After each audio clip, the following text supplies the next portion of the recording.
Hello बच्चों, let's see this question and here this question say name any two subjects that are included in the concurrent list. How are laws made on these subjects? Explain.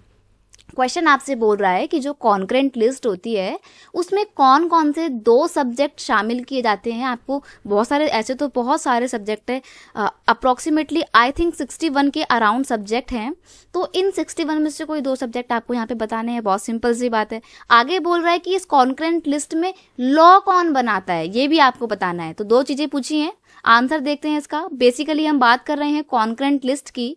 तो यहाँ पे आपके subject की बात करें, subject of concurrent list are as follows. दो नहीं बताऊंगी मैं, आपको और ज्यादा बताऊंगी ताकि आपकी और अच्छे से हेल्प हो सके। जैसे कि कॉन्करेंट लिस्ट में आता है education, forest, marriage, protection of wild life, animals and birds, adoption. Adoption का मतलब होता है बच्चे किसी को गोद लेना। तो गोद लेने से संबंधित जितने भी मामले होते हैं, जितने भी डिसीजन होते हैं, वो कॉन्करेंट लिस्ट का पार्ट होते हैं, एटसेट्रा। अब देखो कॉन्करेंट लिस्ट क्या होती है ये भी तो समझ लो आप।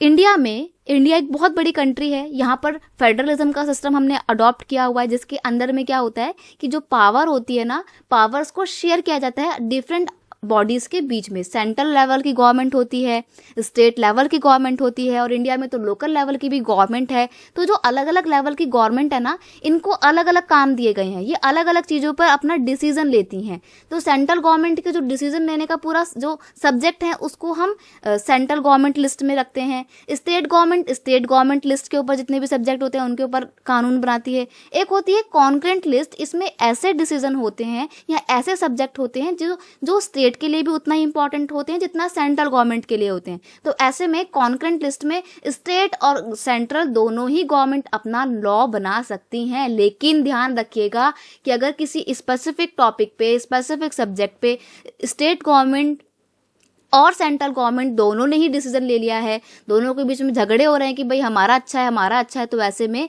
किसका ज़्यादा मान्य होगा? ज़्यादा मान्य होगा सेंट्रल गवर्नमेंट के द्वारा बनाया हुआ लॉ। इसलिए ऐसा बोला गया है कि इंडिया में फेडरलिज्म तो है लेकिन पावर फिर भी सेंटर के पास ज़्यादा है। तो on the subject of concurrent list the law can be made by the both parliament और as well as state legislature. यानी कि पार्लियामेंट, इसका मतलब सेंट्रल गवर्नमेंट की पार्लियामेंट भी बना सकती है और स्टेट गवर्नमेंट की जो स्टेट लेजिस्लेचर होती है वो भी इनके ऊपर अपना लॉ बना सकती है, डिसीजन ले सकती है। लेकिन कॉन्फ्लिक्ट की स्थिति में किसका लॉ ज़्यादा प्रिवेल किया जाएगा? पार्लियामेंट का प्रिवेल किया जाएगा, पार्लियामेंट का माना जाएगा। तो ये था इसका answer. I hope you understand it well. Best of luck.